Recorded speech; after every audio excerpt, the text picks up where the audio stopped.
Are you dreaming of getting away with your partner where you can rest, play, and learn more about your relationship? Join us for the Allender Center's Marriage Enrichment Retreat, May 13th through 15th, 2022.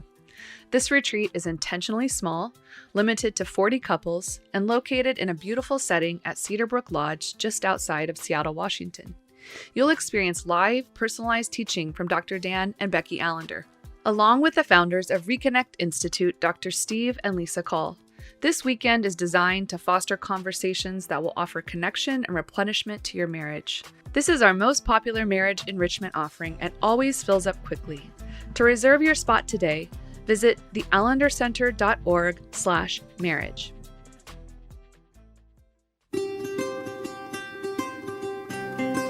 Thank you for listening to the Allender Center podcast. I'm Dr. Dan Allender. And I'm Rachel Clinton Chen.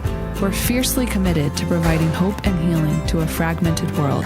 And restoration for the heart. Thank you for joining us. Let's get this conversation started.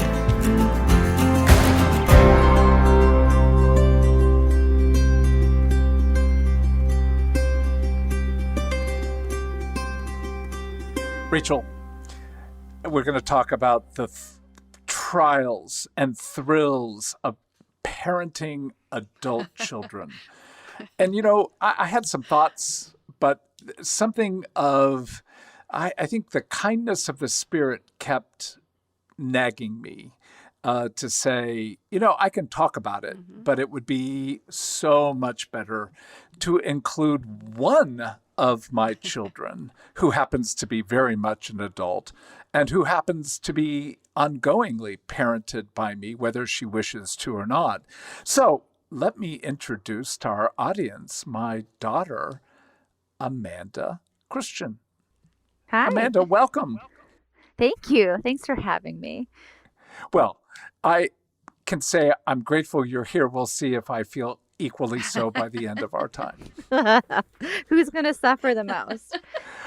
I'm kind of hoping it's Rachel, but we'll see. I actually just find myself I'm really glad that you didn't call my dad or my mom and say, do you want to come on and talk about what it's been like to have Rachel as an adult that you're parenting? So I'm really grateful you guys are here.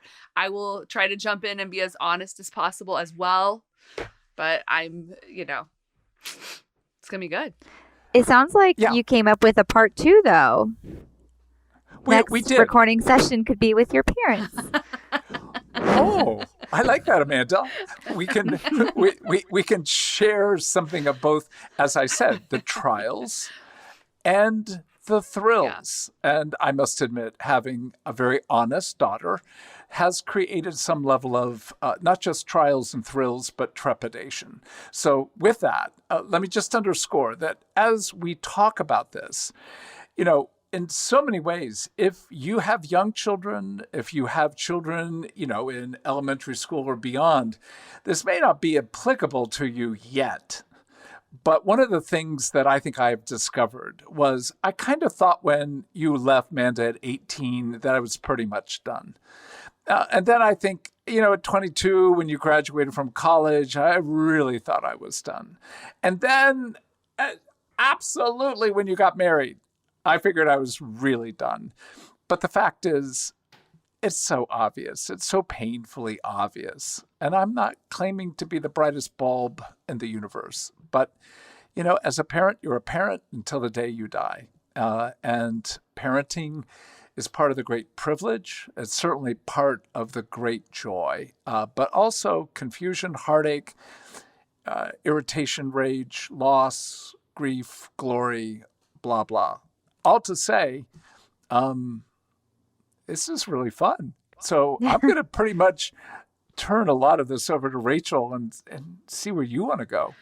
Oh, gosh. I mean, you and I have had so many conversations about this, even though my kids are my stepsons are 10 and 12. You know, I feel like we've had enough conversations about this that I'm already preparing for oh my gosh, what will that be like? And I am an adult child who has parents who are constantly having to negotiate what it means to parent me. And I think about the mixed signals that we have to give, you know, I'm fine. I'm so independent. You don't have any say in my life, but also I'm definitely going to call you at the most intense moments to get your advice. And so I think about just that push and pull that feels so very real. And in some ways navigating that transition, and because it is a transition and it's one that unfolds over many seasons. You just named several of them that I do think are significant threshold moments of renegotiating what kind of relationship you're going to have with your parents as you're becoming an adult. But I just turned 40 this year, and I definitely am looking back at like the past 20 years and being like, oh, I am still very much becoming an adult. So I feel like I kind of have to say to you, Dan, like, what is the task of like parenting adult children? Well, I'm going to answer that, but I'm going to turn it to my daughter and go, so what has it been like? You know, again, I don't think we go back to 16, 18, 20, but generally, Amanda, what's it been like to deal with a parent? And again, you got two parents here. So you can speak about parents, but you can talk about your mother as differentiated from the one currently speaking. Mm-hmm. I can. So the question is, what has it been like having parents? What's your question? Yeah, no, I mean, what's it been like being parented as an adult? Okay. The good, bad, and the ugly. The good, bad, and the ugly. I think that I have so much gratitude toward having you both as my parents in particular, since you're the only parents I've experienced aside from my sister, who sometimes thinks that she's also my parent.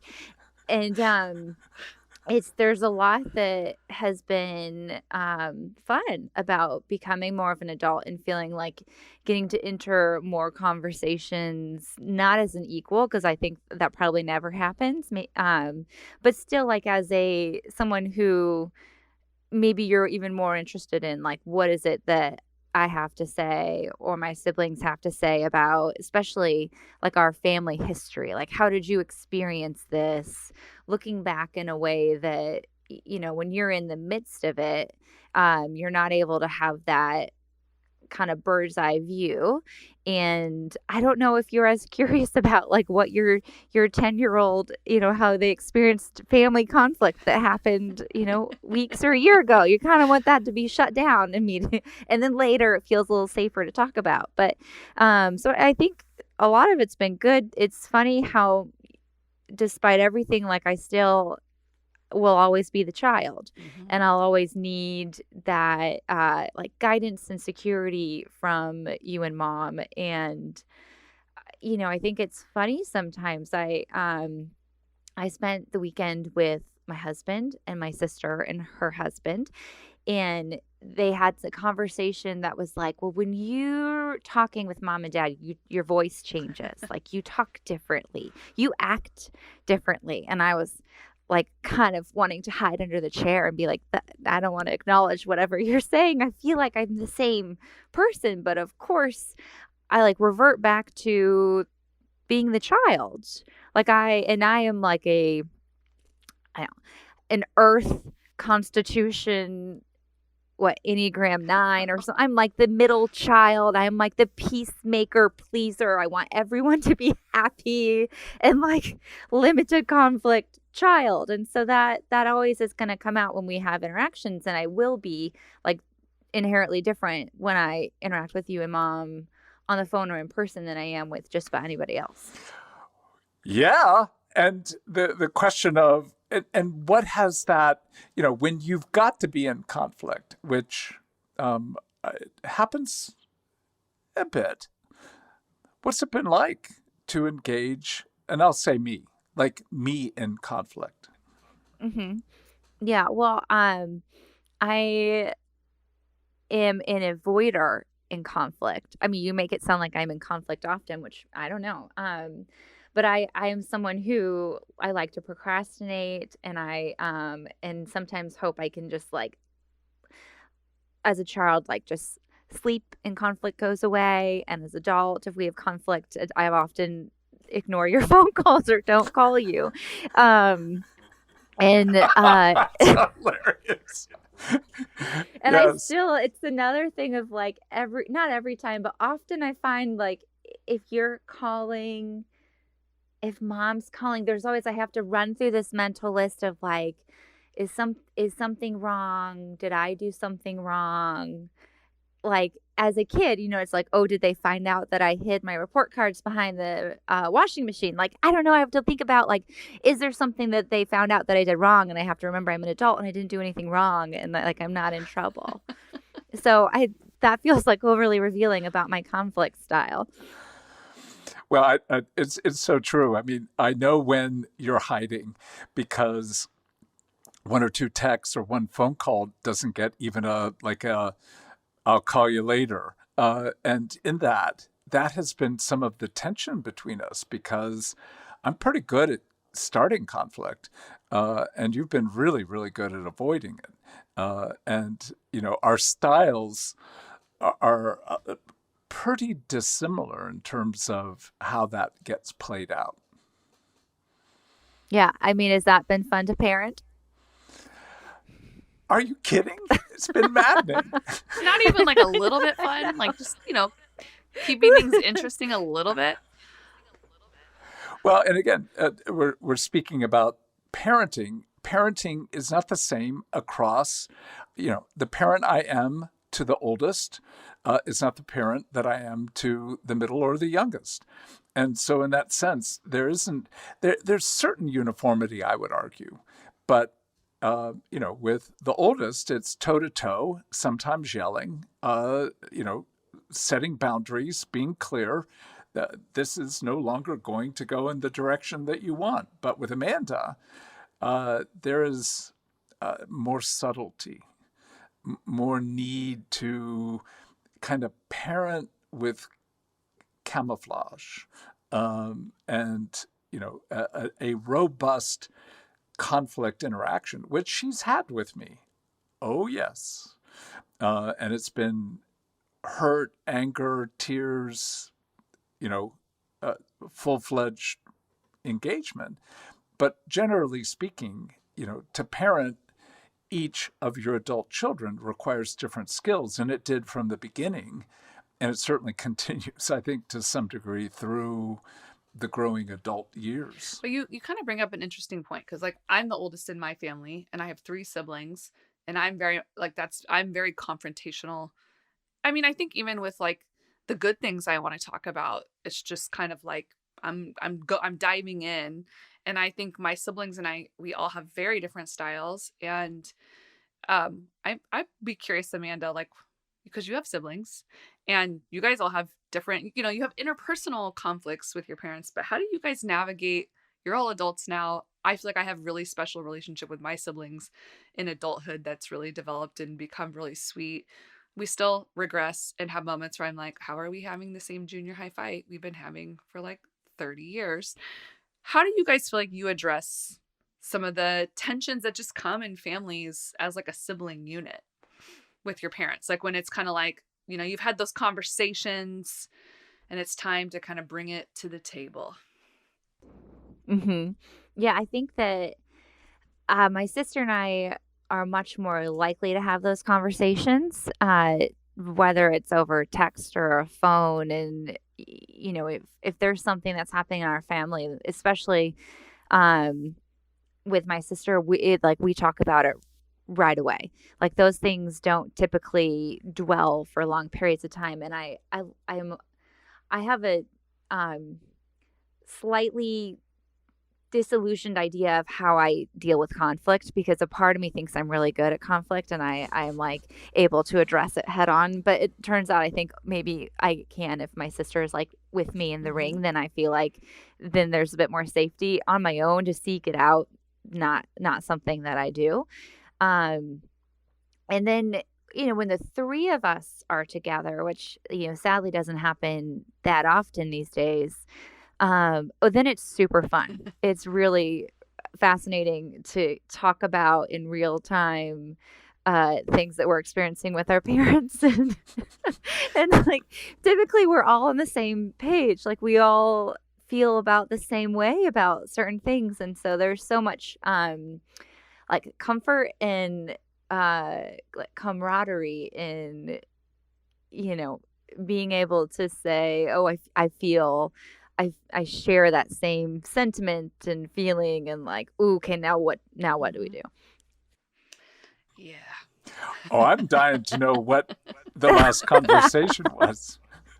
I know, but I don't know if that's the point of this podcast. That may not be, but I'll go back to at least my understanding. The primary goal for for a parent with regard to their adult children is to create a context for them to flourish.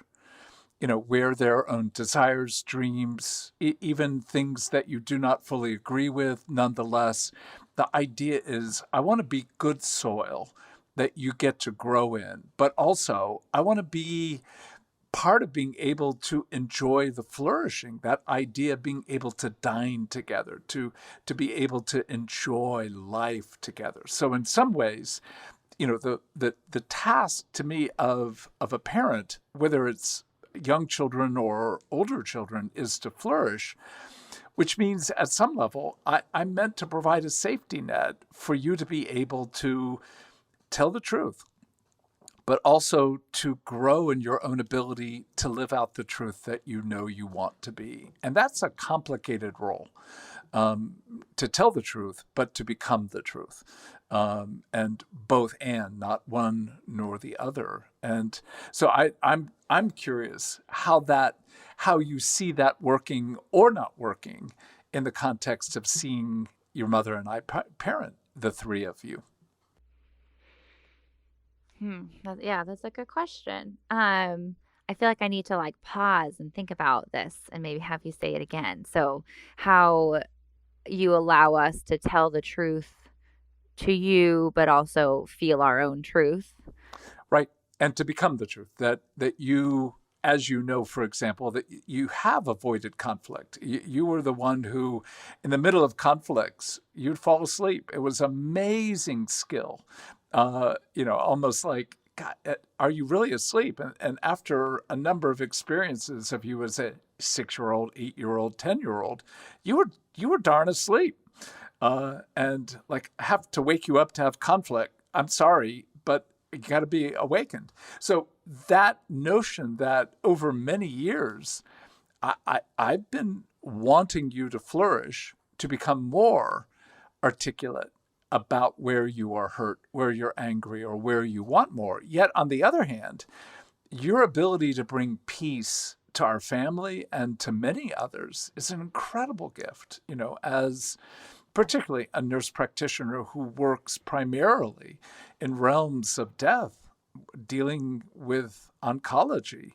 The reality of your care, your ability to bring care and kindness, I think is stunning and superb. So there are things about the way you live that are just fabulous. And we use this phrase constantly. There's great beauty, great brokenness in every human being. So I think having that as a framework, how's it been in that process for you of having parents who, to some degree, want to address your brokenness, want to indeed glory in your beauty? I think that it's probably allowed me to have a lot more insight than I would if I had different parents, because I do think my reflexive response to conflict, like you said, is like to disassociate and to kind of shut down. And, it's an interesting thing that's been my pattern since I was so little. And it's still, it's like the nature of my own conflict is typically when I miss things because I'm too overwhelmed and I kind of shut down. And so, I think that one thing that I've known is you guys are very good at obviously observing and seeing things around you, human patterns, you know your family very well. And it's interesting when I know that you see something in me that I'm doing, and I can feel you wanting to say it, but you're not going to say it. And I have to like either specifically say, well, what is going, what is it that you're seeing? What is it that's going on? Or I have to just wait until I'm like having panic attacks, and then you'll kindly say, do you want to talk about what's going on? So I think that, oh gosh, I think that the double-edged sword is sometimes, I just realized this is not answering your question because I don't know if I can answer it yet. But the one of the things that I am trying to be better about is both visually seeing myself better, and then also asking for help around me. And for you, I think it's asking for guidance sometimes and not waiting until things get too murky, where I'm having a difficulty seeing. And often, one thing that I would love is maybe for you guys to be able to tell me when you see things earlier. Because you have your parent philosophy that I don't actually like. your parenting adult children philosophy. Yeah, I'm laughing because I see in our notes here, almost no advice given is also one of the primary tasks. And what I hear you saying, Amanda, is sometimes I actually would warrant you disrupting me with like advice I haven't asked for but might need. I hear you completely. saying. And I think maybe this would be a good example of you parent different children differently. So maybe my sister wants no advice because she's like a super intuitive, constantly looking inward and meditating person, whereas I feel overwhelmed by life and never really seem to find a time to do that. And so I kind of want you to destroy your philosophy about parenting when it comes to me, which is to never give advice, because I think that I need advice, and I think I need it before I start like shutting down, because there are times where I just feel like there's so much going on in life and I just don't even know like what it is that I'm supposed to ask about. Well, I'm sitting here going, okay, that's really, really helpful. I am watching your face kind of being like, okay. Okay. I mean, because it has felt so respectful to not intrude.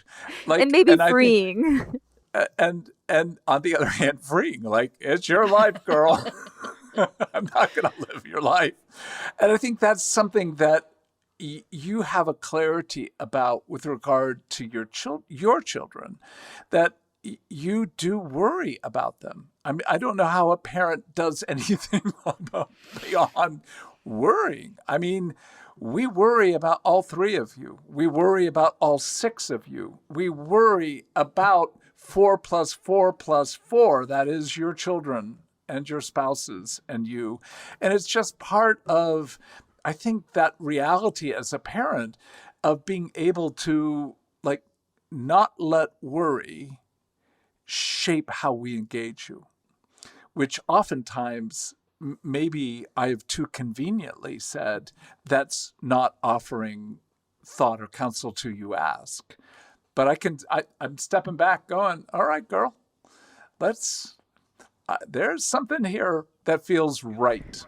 I can think about many times in my 20s where I, for instance, am going to move in with my boyfriend, who's now my husband, and having dinner with you and telling you, and you saying, "You're not asking me, are you?"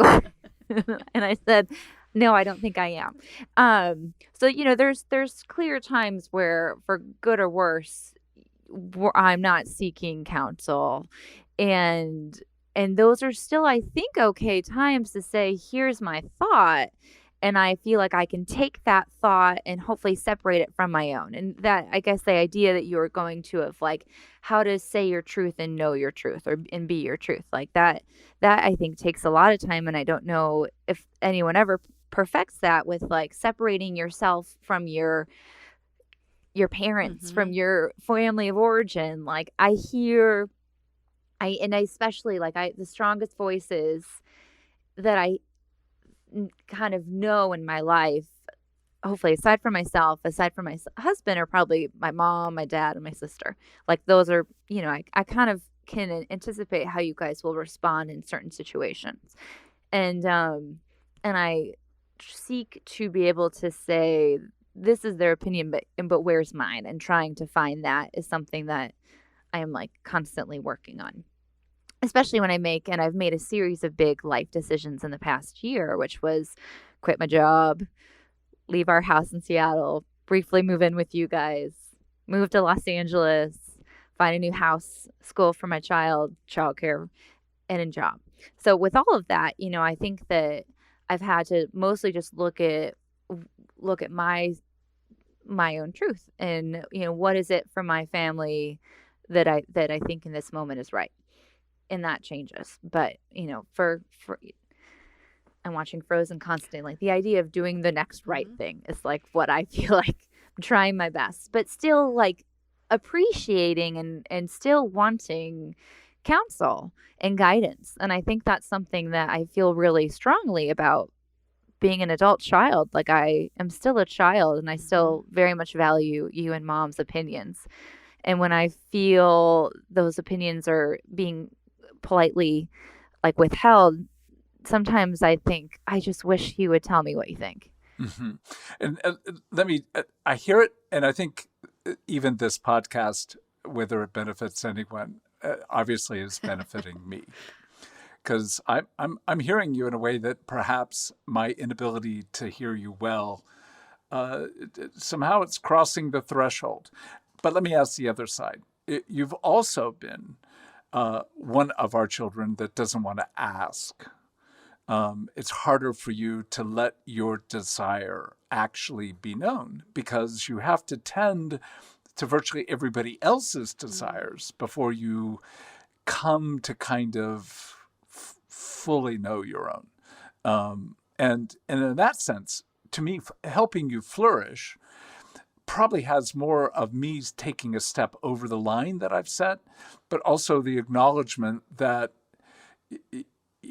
you got to come out here and speak what you want, and that's the middle ground that we need to find together. Mm-hmm. And I think that's the trickiest part about parenting adult children, because you are trying to find that middle ground of how do I love you and support you and offer counsel, but not in coercive ways, not in ways that undermine you developing into who you need to become. And it's like, I know I got a lot of work to do on my anxiety now in my current parenting, but certainly when I have to like send people out into the world to navigate becoming an adult, knowing all that entails. And I think I will struggle with knowing when am I being overbearing by like saying, hey, there's danger here. Like, look out for this. Make your own choices. But like, don't ignore these really dangerous things. Or am I like trying to control their lives? And I think sometimes that gets muddy because we're not just dealing with like, okay, here's how you do this. It's like, well, what's your style of parenting? What's your style of relating to the world? And what I hear you guys saying is you both are aware of your own styles. And how do you negotiate that in this parent-adult-child relationship? Because I think it is a different territory. And I would imagine for you, Dan, even like noticing I don't know, Amanda, if this is something you've been able to name before. So I'm like, also those ways we become more aware the older we get, and then we have to keep renegotiating. Like, okay, I know at one point I told you these were my boundaries. Now I feel like I might need to renegotiate some different boundaries. And that has to be really different than like, it is kind of similar to what you're doing with like toddlers and teenagers. It's just the problems are more complex. So, yeah. Yeah, I think it is a fascinating thing, and I think one thing that I'm curious about with this podcast is to hear a little and learn a little bit more about how do you parent a child as they grow and evolve, because they don't need things in the same way when they're 2 as they do when they're 22 or 32 or 40. And as you said, Dad, you parent each child differently. And hopefully, a lot of it's just unconscious that this child does not react well when I just tell them what to do.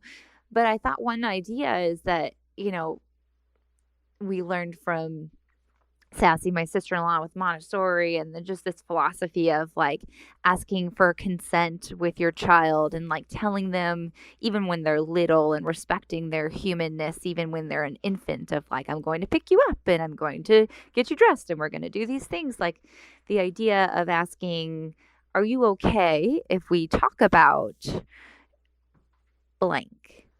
Are we okay if we talk about what I see with this job, or the way that you seem to be uncomfortable? I think just this basic idea of saying, I see something, are you okay if we talk about it? And then hopefully you can say, actually, I don't want to talk about that with you, like I'm still figuring that out.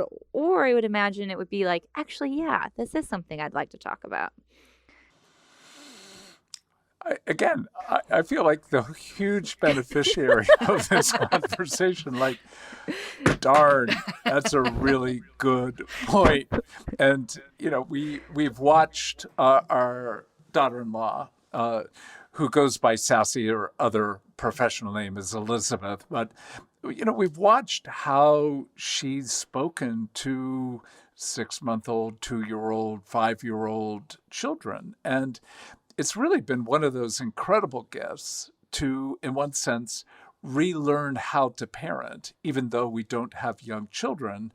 The application to that has been huge. And I think one of the things that I don't speak for Becky, but one of the things that we have like so fully delighted in is watching our children parent their children. And there have been a number of times where we've watched you, Amanda, parent Parker or Grace, and later said, I felt really mothered. Not that you were obviously mothering us as your parents, but there was a sense of being able to take in the incredibly sweet parenting you have offered your children, and to know that's what it would have been so sweet to have had as children. So I think that's to me, one of the primary, one of the primary categories prior to this is keep your mouth shut unless you're asked. I have to rethink that. But I also would say one of the other major, like, global true statements about parenting, adult children is our calling is to delight. Our calling is to be proud and delight in everything that you all do well. And frankly, at times, and in many areas, way better than we did, in this case as parents, or in how you're dealing with life. And that is just, I think it's one of the joys.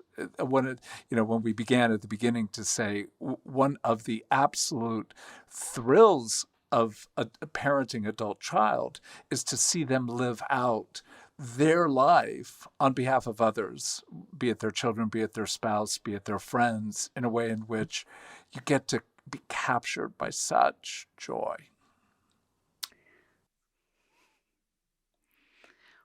Okay, what are some of the struggles? Because I think we have to start with the joys and the delight for sure.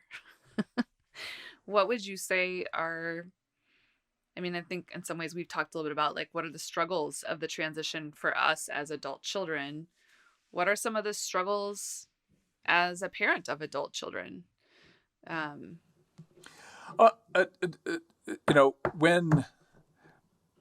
When they steal their children and move away, it's really hard.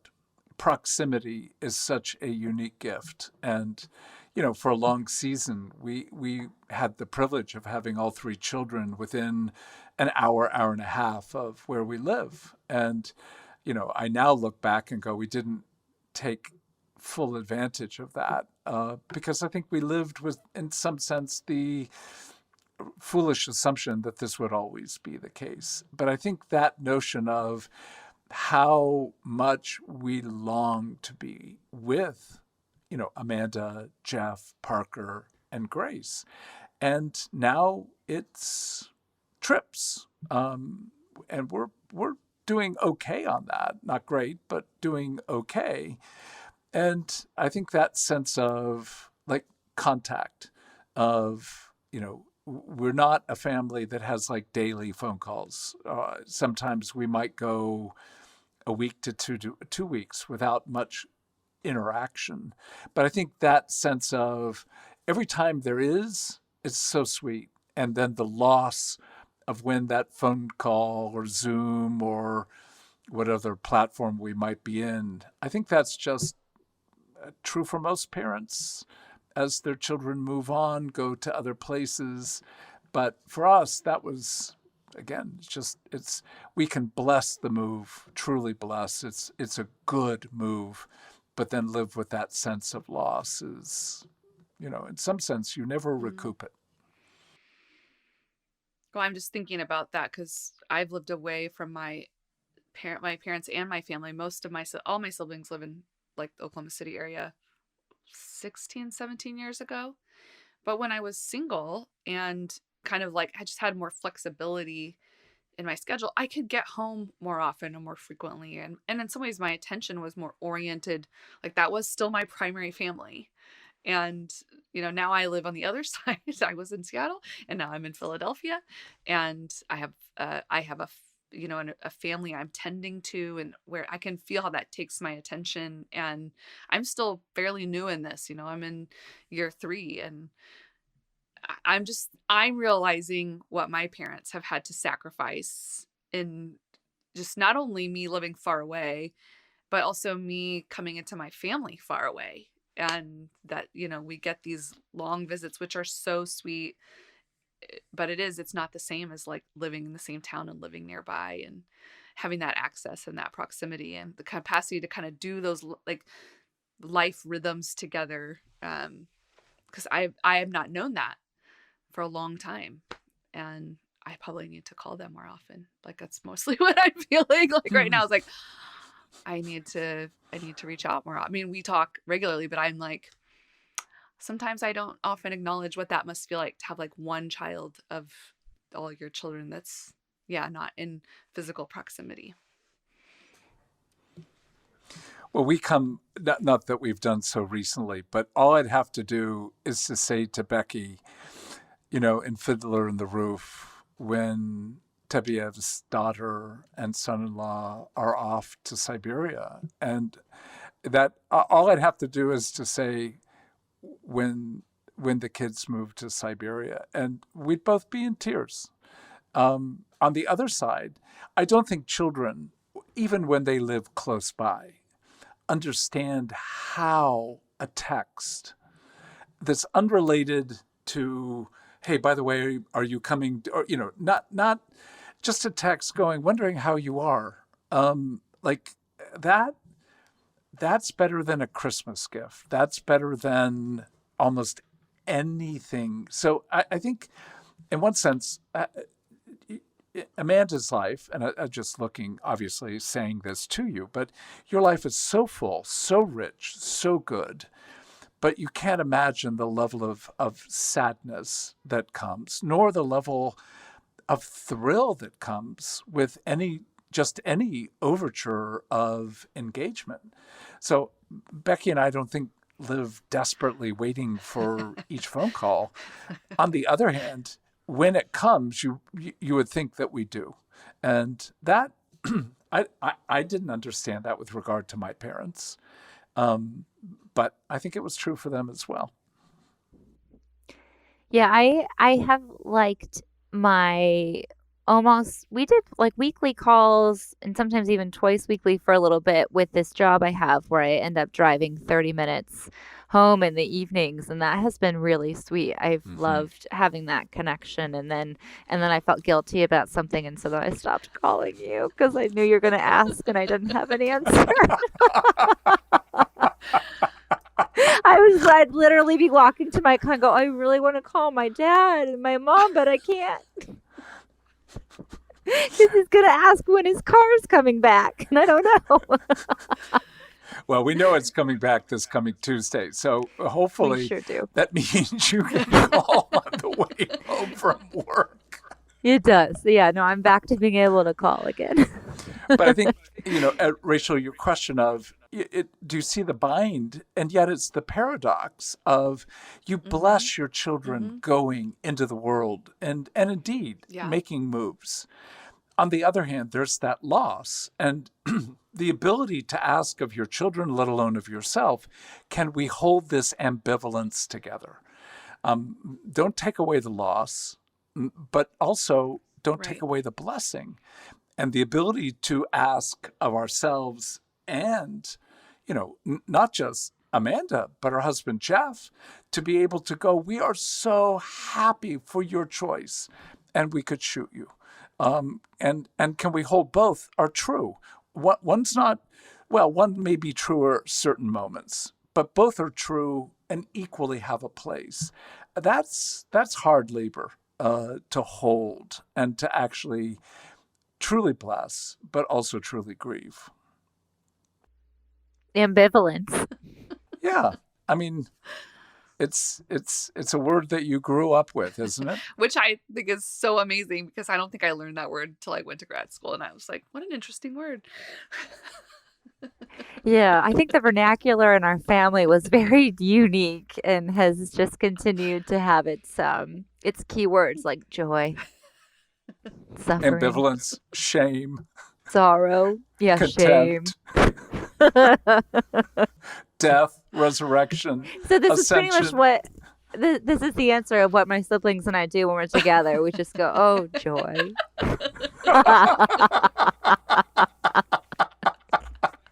Oh, there is such a place for what I would call benevolent mockery.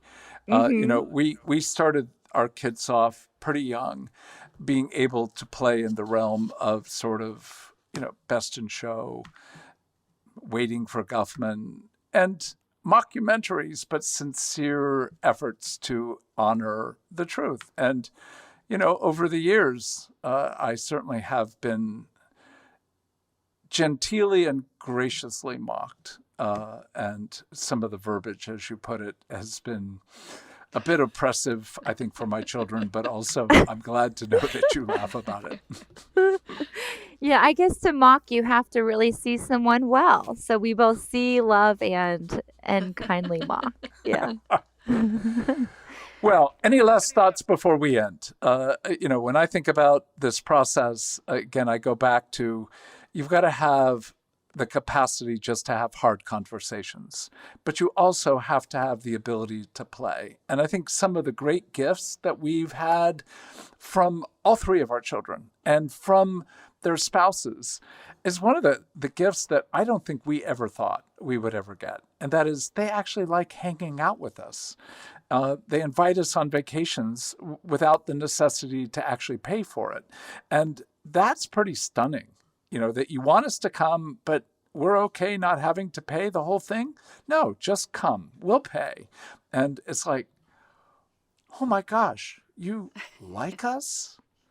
You actually, I'm good that you love us, but you actually like us. And I think that is what every adult parent with regard to their children long for. Yes, you love us. And even then, I grieve for parents who feel like they don't have the love of their children. But what I'm saying is, even that, there's something about being liked, of being fiercely loved and liked, that I think is, for me, there is no honor, there's no award, there is no gift in this life quite comparable to being liked by your children. Well, I mean that is actually our probably number one source of sibling conflict is fighting over our parents' attention still. We still have, well, they were over there for a while and they're going back to you. Like, how do you get them coming back? And we have to have our own peace over, one sibling getting more time. I think that the time spent is something that we all crave and feel really grateful to receive. And so we do like you guys. Well, thank you, my love. And thank you, Rachel. This has been, shall we say, something that this is a podcast I'm going to need to listen to again. And I have really enjoyed being along for this ride. So thank you for letting me be a part of this. Thank you for having me. I don't know if I had anything like super intelligible to say aside from, I think maybe I need to call my parents more, and then also I need to deal with my own internal conflict structure, right? That'd be good. And I have some advice for you after we're done. Okay, cool.